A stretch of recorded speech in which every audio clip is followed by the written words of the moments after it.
A new park could be on its way to downtown Davenport along River Drive. A task force met earlier tonight and approved a bid to present to the Riverfront Improvement Commission. This is tonight's top story. Now, the plan is to build a destination playground that will be for both adults and kids. It will be 15 acres long. The project was originally referred to as the Regional Activity Area, but a vote tonight changed the name to Destination Play Area. It would be located in an area that's green space right now south of the railroad tracks. Local 4's Ryan Risky joins us live from the newsroom with details. Ryan? Jim and Ann, the idea for this park is to bring in some tourism and make this spot a staple for the area.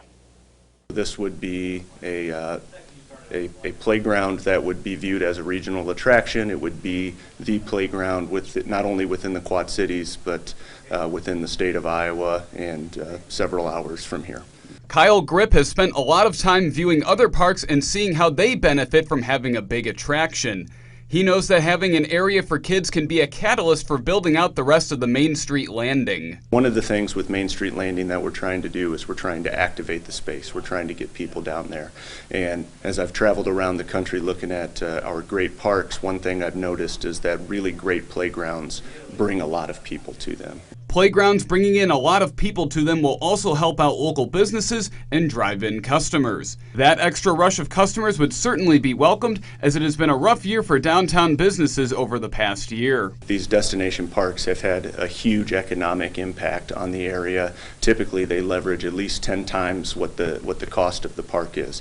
So the hope is that by continuing to improve in our greatest asset, our riverfront, putting in a world-class destination playground, that will continue to drive businesses to our downtown and our riverfront. 2 Mississippi River cruise companies have signed lease agreements in River Heritage Park, which will bring in thousands of more tourists to the area in 2022, which is around when the park should be completed.